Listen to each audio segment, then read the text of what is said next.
On this Tuesday night, details begin to emerge about the man who opened fire on a Toronto street, what we've learned about Faisal Hussein and the gun he used, and why mental health experts are urging caution for people questioning why he did it.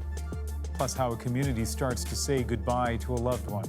Also tonight, the rampaging wildfires tearing their way through Greece. We'll show you acts of courage in the face of the flames and heartbreaking stories of loss when the sea's deep waters are a last refuge. This is The National.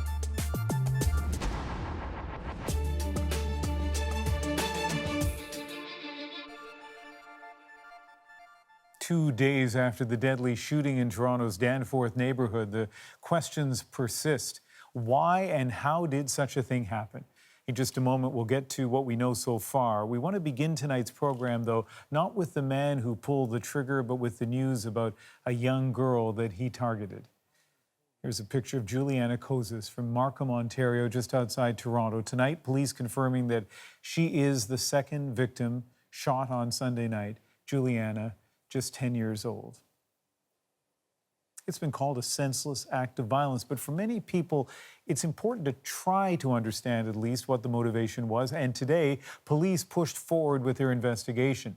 And we got our first clear look at the face of the man who calmly pulled that trigger over and over again on Sunday night. Ron Charles has the story. In this picture from 2016, there's no indication of the violence in Faisal Hussein's future, but we're learning more today about the 29-year-old. A family friend told CBC News police had to deal with Hussein twice when he was still a teenager for incidents related to mental health issues, something confirmed by a police source. More recently, Hussein held down 2 part-time jobs at a pharmacy and a grocery store. A forensics team removed boxes and bags of material late last night from the apartment Hussein shared with his family. Investigators are trying to determine a motive for the shooting rampage. Today, the public safety minister all but ruled out one motive. There's no reason to believe that that national security was a part of this event or in any way threatened or at risk. Police are also investigating where and how Hussein obtained a handgun. Today, Toronto City Council discussed how to deal with the recent spike in gun violence. They called in the police chief to answer questions about how guns end up in criminal hands. When we look at our research, it's clear to us that 50% of the firearms that are used for crimes are domestic, usually straw purchasing, so lawful owners who purchase large amounts of firearms and then distribute them to the criminal entities that are out there. The results are becoming all too familiar to people in Toronto. The fountain that is normally an evening neighborhood hangout is now a place to show support for the people shot here. And in a further show of support and defiance, patrons return to Danforth Avenue restaurants and cafes. This has always been a very safe neighborhood. And to think something like that could happen here, just pulls up the heartstrings. People here are planning a candlelight vigil tomorrow as another memorial and another act to reclaim their neighborhood. Ron Charles, CBC News, Toronto. We may never know why Faisal Hussein gunned down all those people, though after his family said he struggled with psychosis and depression, the conversation did turn to mental health. But as the CBC's Jacqueline Hansen tells us, doctors and advocates warn that the connection between mental illness and violence can't be drawn in a clear, straight line. When tragedy strikes, especially something like a mass shooting, we try and look for answers. Why did this person do this? Arthur Gallant lives with mental illness. He speaks about it publicly in hopes of breaking down misconceptions, particularly those around violence. People with mental illness don't just go out and shoot people. People with mental illness don't go out and stab people. It's actually a lot more emotional than that. In Faisal Hussein's case, his family made the connection to depression and psychosis, a serious mental state that can cause a person to lose touch with reality. Hearing voices that aren't there, or seeing things that other people don't see, or they may have fixed false beliefs or what we call delusions. As head of psychiatry at Sunnybrook Hospital, Ari Zaretsky says severe mental illness is connected to a higher likelihood of violence, but only when it goes untreated. if you treat that illness, so in other words, if you treat the psychosis, if you treat a person with schizophrenia so that their symptoms are under better control, if you treat a person with bipolar disorder who might be manic and control those symptoms, then they are no more likely than the general population to perpetrate a violent act. Kevin Cameron helps families and organizations look for warning signs of violence. One of the most painful things that we identified years ago is that the majority of people who kill for a cause, that there is a reason for it.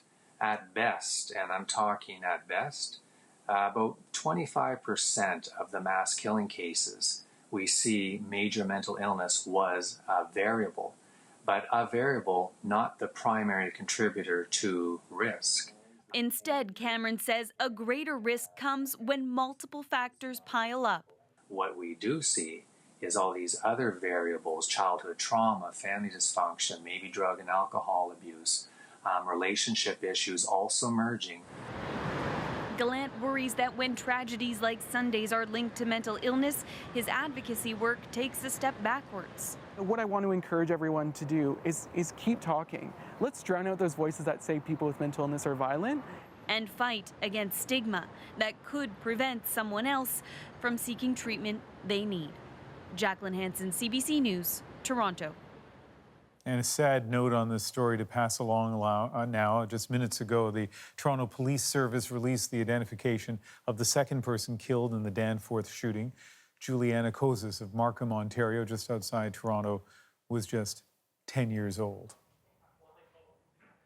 Now, as we know, the other victim has been publicly identified, and we're talking about mental well-being. Well, that was a concern for students at Malvern Collegiate. Reese Fallon, the 18-year-old woman killed in the attack, graduated from there in the spring.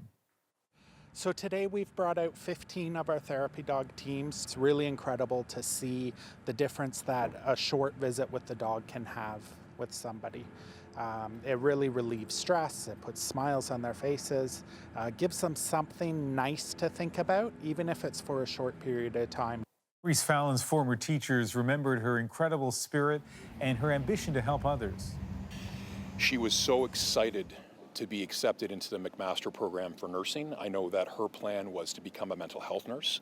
We decided to put the GoFundMe up to raise some money to give to future graduates, and just be able to tell Reese's story in the future. So graduating classes would hear about her and hear that name, and that her name wouldn't fade away. More than $25,000 had been raised by this evening. Small comfort for friends still shocked by the loss. So just 2 nights before the shooting, you saw her? Yes, I did. Yeah, it's hard to think about that now, but, it was good to be able to see her before she went. Yeah. And just have that memory. Here's what else we're working on tonight on The National. Devastating wildfires and devastating stories out of Greece. People forced to run into the sea to escape the flames. Plus, tomorrow marks 40 years since the birth of the first so-called test tube baby. But when it comes to things like surrogacy and IVF, Canadian laws can still make it challenging for people who want to become parents. First, though, it was supposed to be an emergency meeting on the issue of asylum seekers, but politics soon took over. The House Immigration Committee held a special session in Ottawa to discuss the impact of people entering Canada through irregular border crossings. But as David Cochrane tells us, MPs from all sides were glued to their talking points. It's an emergency meeting of the Committee on Citizenship and Immigration. Today, you could add partisanship to the name. Is there a crisis in Canada right now? There is a challenge, but it is not a crisis.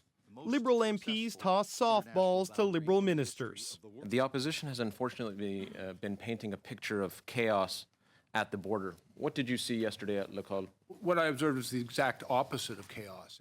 The Conservatives turned those softballs into fastballs. Your colleagues have perhaps not gotten the job done. Well, respectfully, I disagree with the suggestion that the job has not been gotten done. Then hit Liberals with interruptions. The system is to get those people out of the shelter system into permanent housing. That's the $40 billion national housing strategy. And then you have a set budget. The influx of asylum seekers has slowed, but it hasn't stopped, and it's getting more difficult and more expensive to house and feed people. Next month, hundreds of asylum seekers face eviction from university dorms in Toronto and will be moved to hotels for who knows how long. Ontarians are pro-immigration, but the current crisis has tested their patience. Which is why Ontario's immigration minister was here to look for financial help. But with a Conservative politician in the chair, the script flipped. Ontario receives more immigrants and refugees than any other Minister, province could you stick to the country. can you answer the question? Suddenly, the Liberals were interrupting and accusing McLeod's government of using language that stigmatizes refugees. You would rather have a debate on words. I would rather have a debate on making sure that I can fund my ministry. And so it went, until. Me and my friend Razak Iyal worked for 10 hours in the cold across the border near Emerson, Manitoba. A human reminder of what this is really about. An asylum seeker from Ghana who lost his fingers to frostbite as he desperately sought refuge in Canada. So we want the Canadian people to please protect us with hope, courage, and tell us you are safe here. But that did nothing to end the partisanship. No, I need to know this. We have gone through hours of meetings with you. The political theater quickly resumed. It isn't clear if it will end. David Cochran, CBC News, Ottawa.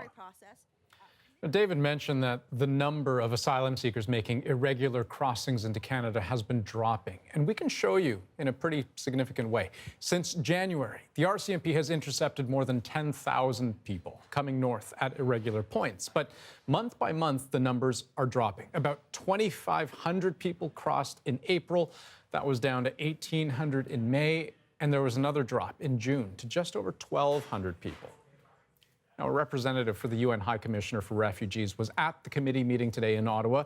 He's heard the concerns that the number of asylum seekers in Canada has become a crisis, and he tried to put those numbers into perspective for us.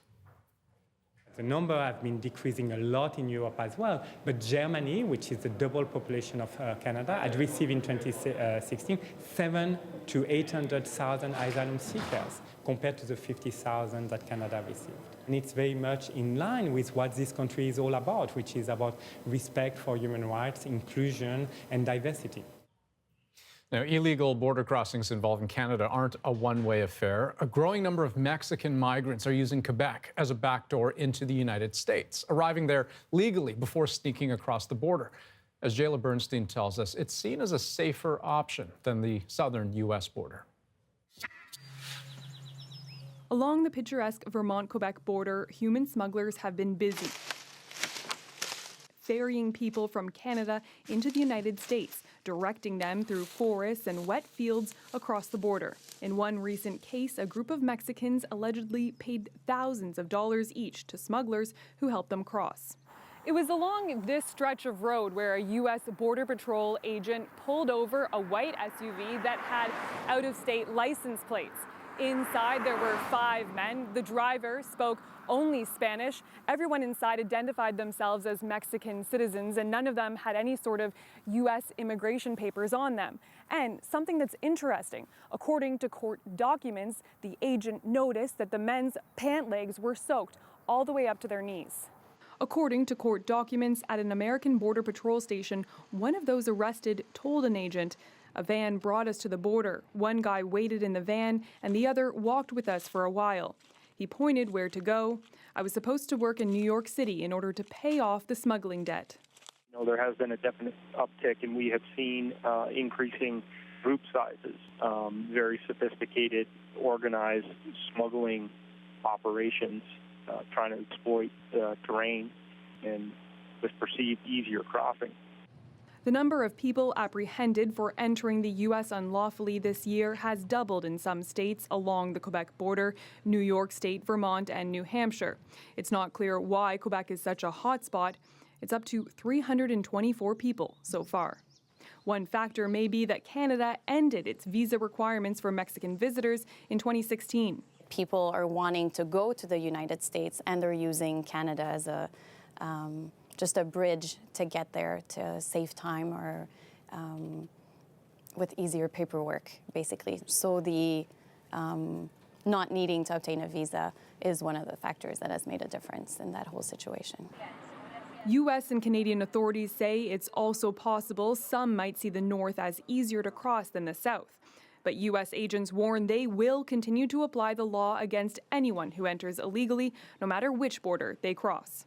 Jayla Bernstein, CBC News, Montreal. Canada's Foreign Affairs Minister says the international community remains concerned about the plight of a large group of so-called white helmets left behind in Syria after this weekend's daring rescue. In her first interview since more than 400 were brought to Jordan, Krista Freeland explains Canada's position to the CBC's Murray Brewster. Since last week's dramatic rescue, there have been congratulations all round. But I do want to join you, Heiko, in celebrating the fantastic news that we've been able to get these brave people and their families out of Syria. But others say not so fast. Hundreds of white helmets and their families did not get out of Syria and still fear for their lives, according to their supporters in Canada. The dangers, it's not stop now, it's every day. And as long as the bombing continue in Syria, so we are afraid not only about us, it's about civilians, about children and women. It's keeping me awake at night. Canada's Foreign Affairs Minister acknowledges there are fears for those left behind. I don't want to give false hope to anyone, but I do want to assure people that we continue to feel a very strong moral responsibility to the white helmets who are still in Syria. NATO allies and Israel, who launched the rescue bid, had expected 1,200 to escape. Only 422 got out. Chrystia Freeland spoke with the head of the White Helmets, Germany's foreign minister, and Britain's new foreign secretary about next steps. We continue to be looking at the situation, to be talking with the White Helmets, and to be talking with our allies about what we might be able to do. But for those that did get out in Jordan, a hint about not overstaying their welcome. UNHCR, the UN Refugee Agency, in close collaboration with the involved governments, is supporting a temporary stay. And that ups the pressure on Canada to quickly screen the 250 people headed to this country. Security will be rigorous as any other resettled refugee. This is bittersweet for the White Helmets and their families inside and outside of Syria. As strong as the international desire is to do more, the White Helmets say their objective was never to become refugees. Murray Brewster, CBC News, Ottawa. And we are tracking a number of other developing stories, including an unfolding disaster in Laos. Hundreds of people are missing tonight after a hydroelectric dam collapsed. Entire villages of people searched for dry ground today after being hit by a wall of water. The dam was under construction at the time, and the company behind it blames heavy rain and flooding for the failure. So far, several people have been confirmed dead, but there are still hundreds unaccounted for. In Japan, a deadly heat wave has become so bad that the country's weather agency has declared a natural disaster. In the last week alone, officials say at least 65 people have died because of the heat, and more than 22,000 people have been treated in hospital for heat stroke. In some parts, it's more than 40 degrees Celsius, and forecasters are warning it could go on for at least another week. And U.S. media are reporting tonight that pop star Demi Lovato is in hospital after an apparent overdose. She was reportedly found unconscious today at her home in Los Angeles. Now, there hasn't been any official word on her condition, but according to People magazine, she is in stable condition. Lovato has been open in the past about her struggles with substance abuse, telling fans back in March that she was 6 years sober, but last month she revealed in a new song that she had relapsed. And still ahead on The National, our feature interview with Alfonso Davies, the 17-year-old who hopes to lead Canada to the World Cup in 4 years' time. Plus, runners in Toronto's Danforth neighborhood on the street tonight at the exact time of Sunday's deadly shooting. That story will be our moment of the day. And wildfires sweep through a coastal town near Athens, killing more than 70 people. The temperature was so high, so nobody could do anything just in this area. As you can see, houses, cars, everything destroyed from the fire. I have lost everything.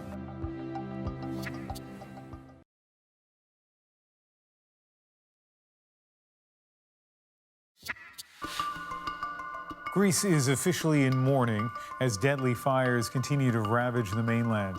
At least 74 people have been killed and many more have been displaced and can only watch in helpless horror as the inferno leaves ugly scars on the countryside and even the outskirts of the capital. The CBC's Katie Simpson has been following this devastating catastrophe and the human suffering left in its wake. Fast and unforgiving. Flames devoured seaside resort towns along Greece's eastern coast. Tiny communities bustling with summer tourists became fully engulfed in a matter of minutes. Firefighters didn't stand a chance in stopping the damage, making rescue efforts all the more urgent. We ran along the beach and then we were caught by the fire, so kind of surrounded. We had to go to into the water and dive there so that we didn't burn our hair and heads. Hundreds of people survived by rushing into the sea and later were picked up by first responders in boats. It was one of very few escape options in the face of immediate danger. From the time that they saw some smoke approaching until they had to evacuate the house was less than 20 minutes. Not everyone who fled to the water made it there. Red Cross workers found 26 bodies here. Men, women, and children huddled together just meters from the safety of the sea. It seems some of them knew each other, says this Red Cross worker. They could be friends or relatives or families who tried to protect themselves by hugging each other, he says. Shock and frustration are just starting to set in for survivors.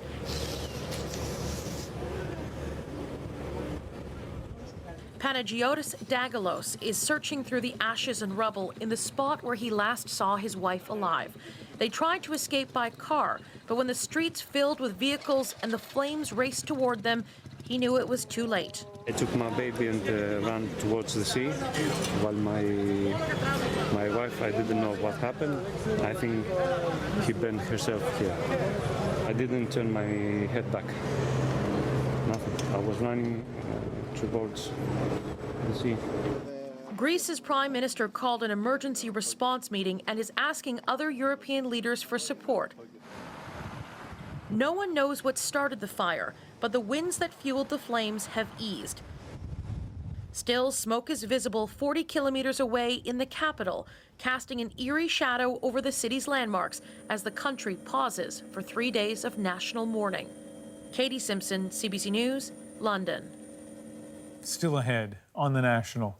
On the eve of the 40th anniversary of the first test tube baby, we look at how this country's laws can make it difficult for Canadians who want to start families.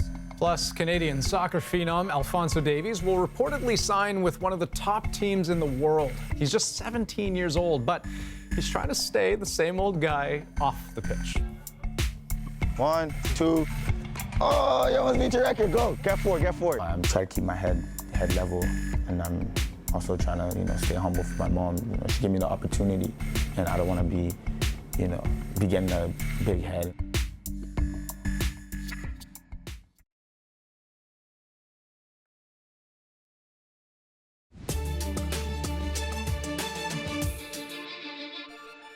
When we first got on scene, we had a lot of people that were out on their balconies asking for help. So our priority at the time was to get those people off their balconies into safety. Tonight on The National, scary moments near Vancouver after a fire broke out at a seniors' home. It happened this afternoon in the community of Deep Cove.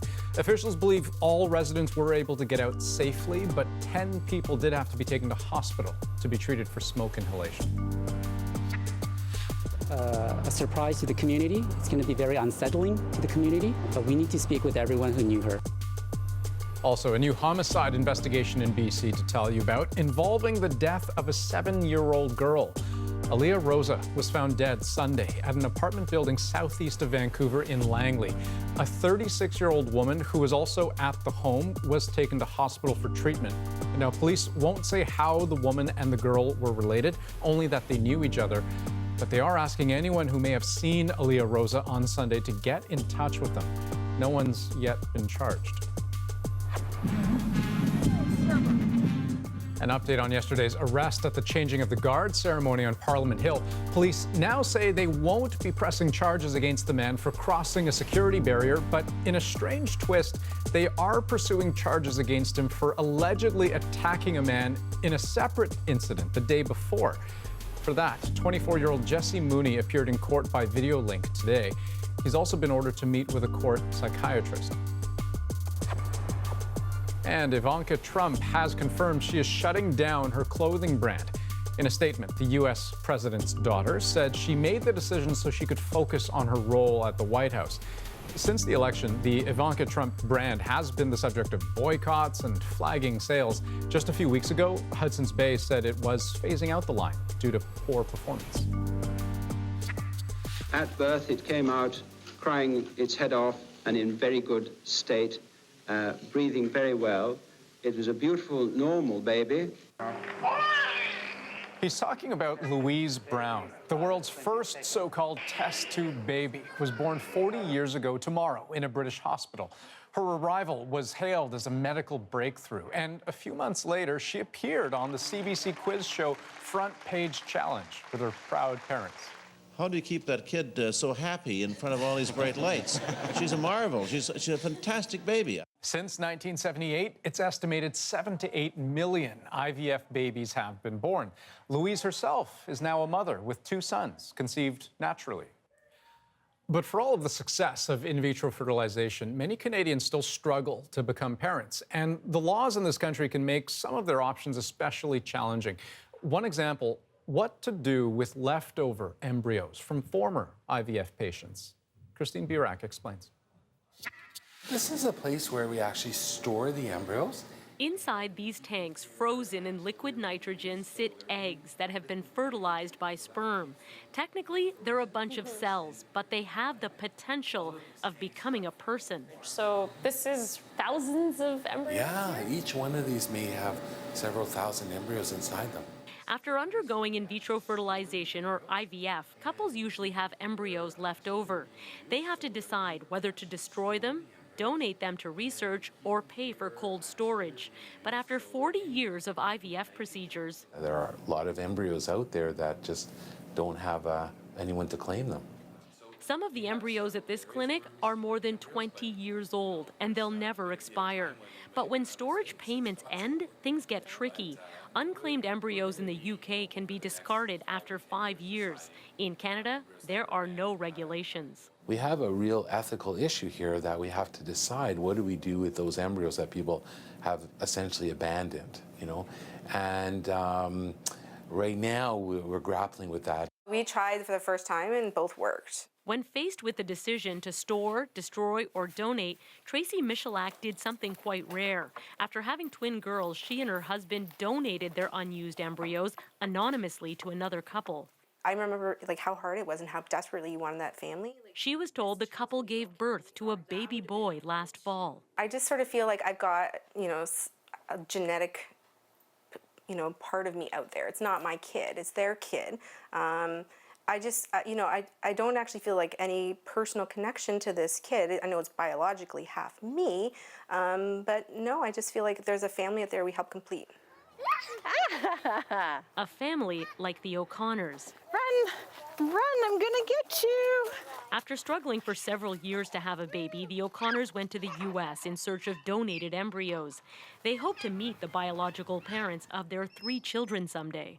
You're giving your kids to someone else to raise, and you don't know where they are or what's happening to them, and that can be a little frightening. So the people who do it are very, very brave, and I'm just so grateful for them. O'Connor was shocked to learn thousands of abandoned embryos are now sitting in storage tanks across the country. While it's a complex decision, she hopes some couples will at least consider the possibilities. Christine Burak, CBC News, Toronto. Now, beyond that, there is the option of surrogacy, but finding a woman willing to carry someone else's baby is only one hurdle. In Canada, there are also big legal ones. Cameron McIntosh has been looking at that. I like the old school names. All parents-to-be go through it, mulling over names. The one that we always come back to is Bet. Facing. Figuring out the car seat. There's got to be a button.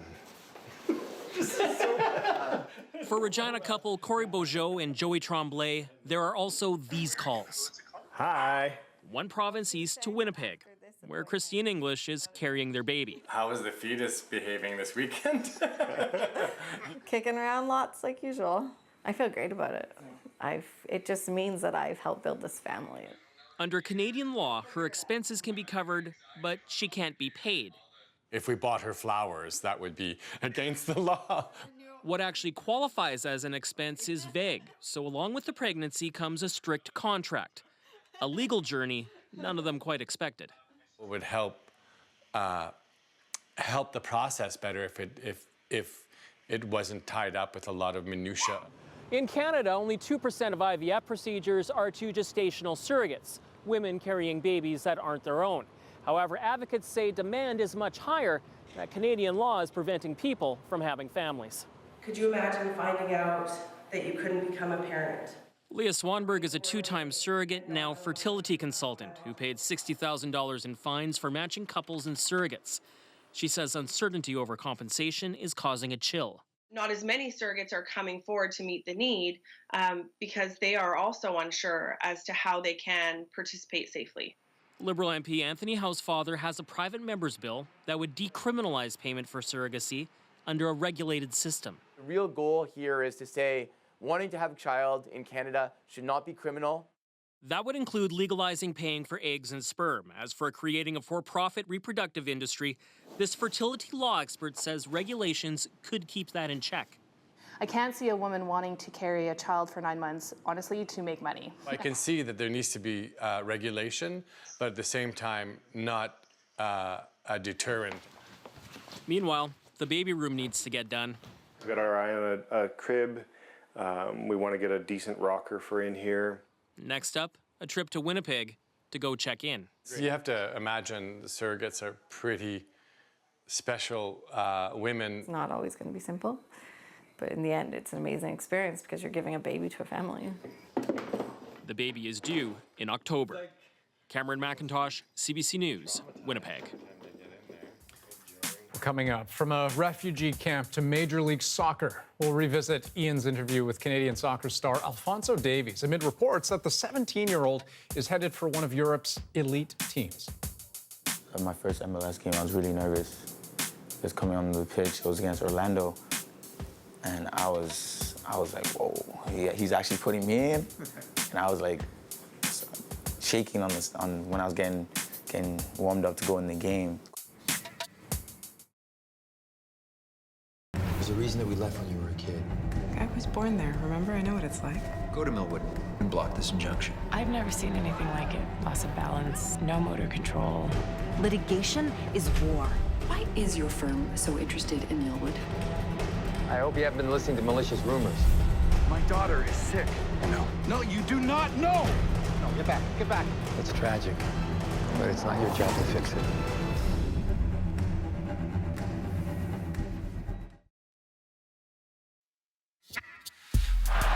Here's Christian Teixeira away down the right. Davies screaming for it, back post, and Davies!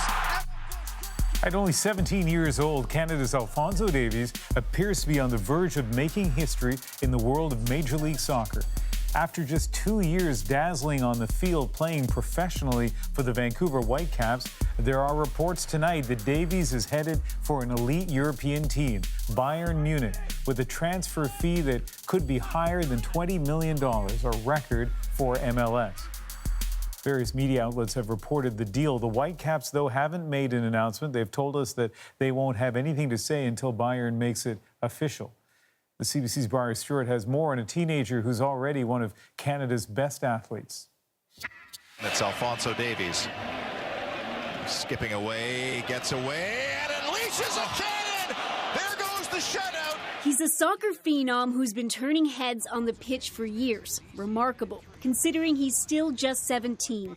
But Alfonso Davies is now poised to trade in his Vancouver Whitecaps jersey for a chance to play for a German powerhouse. Bayern Munich's one of the best clubs in the world, best setups for him to go to. They have such a great reputation of developing technical expertise.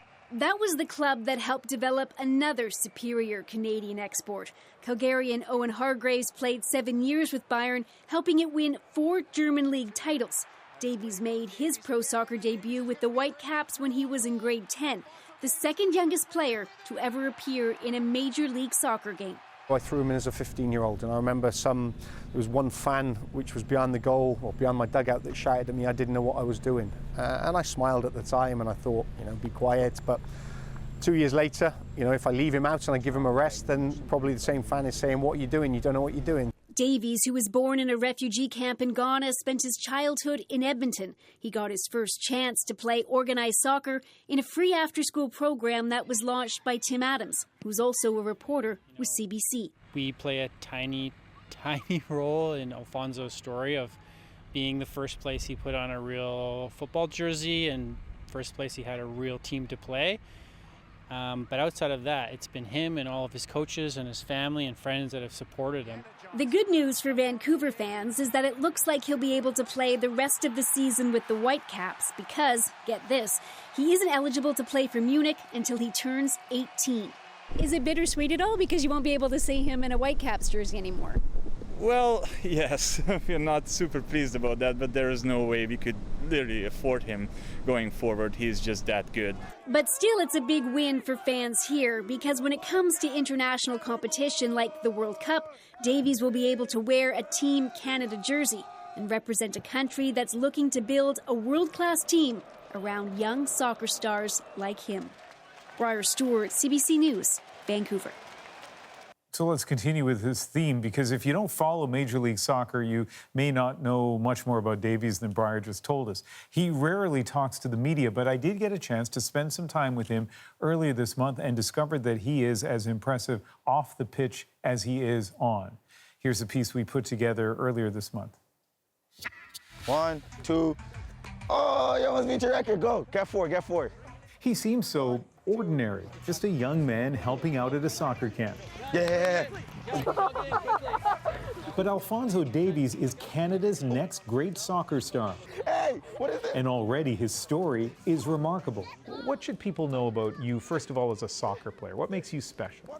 I don't give up. I always try to play in the best interest of the team. Alfonso Davies still going nicely up for Kamara. Overall, I'm just trying to develop my skills as much as possible.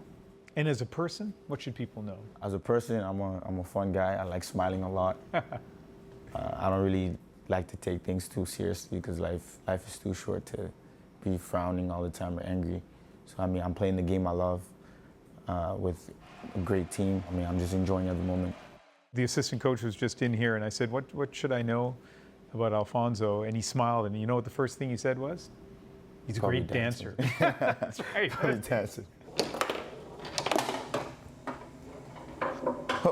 He sure seems to be having fun.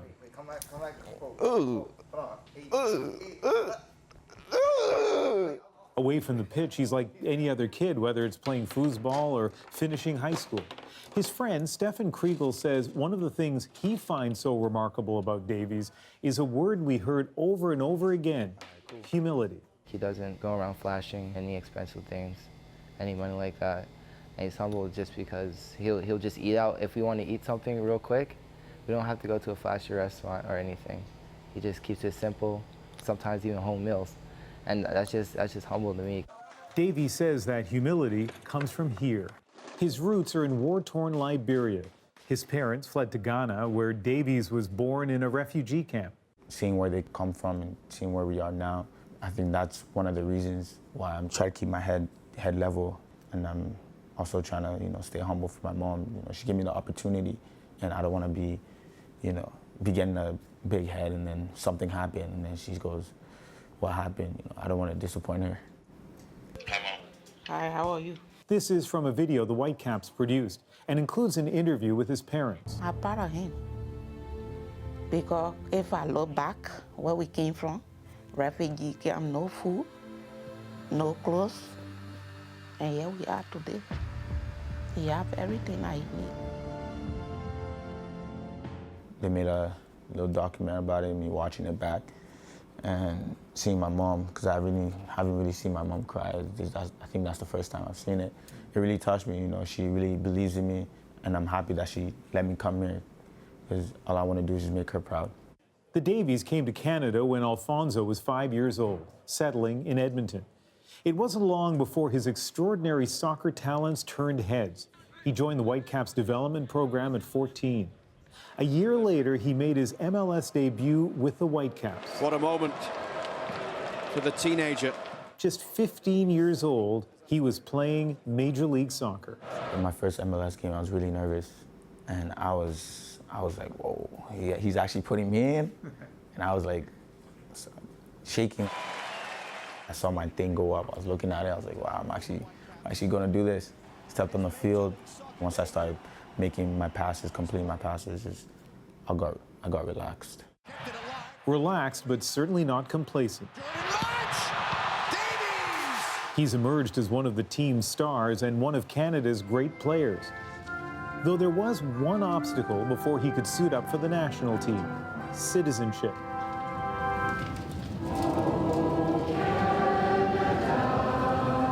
He did the test just over a year ago, after a little help from the Whitecaps. A week before that, I'll just be walking around the facility, and I have the staff member just ask me a random question. Just, hey, what's Prime Minister's name? Oh, and I have to answer it quick.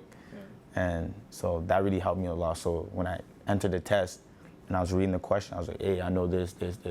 So I got 19 out of 20. And then I was like, I passed. So I was happy. So too were Canadian soccer fans. Davies became the youngest ever player on the national team, which hasn't qualified for a World Cup since 1986. A few days ago, he was watching this year's semifinals with some of his teammates, including Kai Kamara. Kamara has become almost a big brother for Davies. He, too, is a refugee from Africa. He's talked to Davies about being proud of the place you came from and the place that took you in. They show him so much love, and that's what's important, that, you know, he's found a home for himself and his family. And when you can have that, you're going to give your all. And I can't wait to see, you know, what happens later on. But right now, I'm enjoying playing with him. What happens later is going to be big. When he turns 18 in November, the Whitecaps can transfer his rights, and some of the best teams in Europe will be bidding for his services. Bob Lenarduzzi is the president of the Whitecaps, which will be in line for a transfer fee from Davies' next team. What kind of money are we talking about?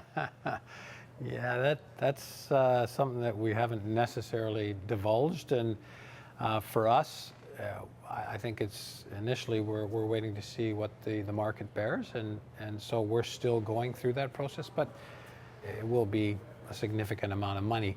Do you have people calling you or calling your agent? Do you have people like what sort of process is going on now? To be honest, I have no idea. Like, I don't deal with it. I mean, I have people contact me on different social media, but I just don't answer them. My agent usually takes all the phone calls. If he has something important to tell me, he calls me and tells me himself. But yeah, I don't really worry about that. That's not my side of the game. My side is to perform on the pitch. He still has the rest of the season with the Whitecaps to focus on, and no matter where he goes next, he says he will always play for Canada. Soccer fans have already done the math. As away goes Davies again. Davies will be just 25 years old, in his prime, when the World Cup comes here in 2026. And of course, as we noted, those interviews done a couple of weeks ago before the current frenzy about where it appears he is headed next. Well, in Calgary, a mobile park had been home to dozens of people for decades, but then the city decided to close it, and that did not sit well with one resident, 83-year-old Rudy Prediger. Here's a preview of Eviction Notice, a short doc that we'll have for you Friday here on The National. This tree here, I planted that when it was about 1.5 feet high. And the city one day is going to come in here and hit my tree with a bulldozer.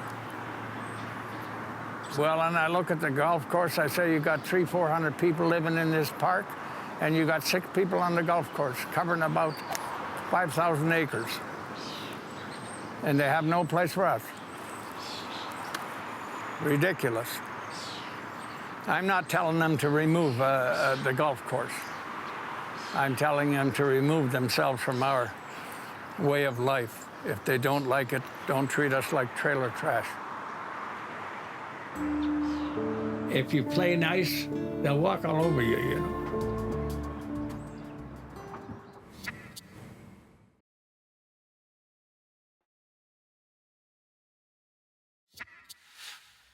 Torontonians are running the Danforth tonight as a way to show solidarity and support in the face of violence. It's a 3-kilometer run starting at a Danforth McDonald's and ending at the scene of Sunday's shooting. We asked some runners what it means to them to participate, and that is our moment of the day.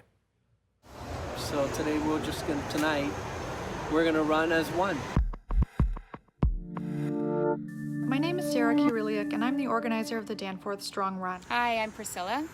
And I'm Roger. Hi, my name is Carlos Diaz. I felt it was really important to organize something like this in order for the community to come together to grieve the loss of the lives on Sunday, to celebrate those lives, and to come together as a community to show that we're strong. I'm running tonight to show support for the members of my community that endured this firsthand. It's really important for us to just be part of the community and really join together in something that's really hurt all of us. Yeah, and it's one way to support one another and to honor the victims and their families. And as a message to my little girl, when she grows up, that she can see when terrible things happen, that communities, families come together to support one another. And Ian, as I listen to those folks, I'm actually reminded of something you said yesterday, that you'd spoken to someone who was angry about what happened. And, you know, even if there are different ways for people to deal with what's happened, I suspect something that's driving some people is this sense of defiance driving an event like tonight.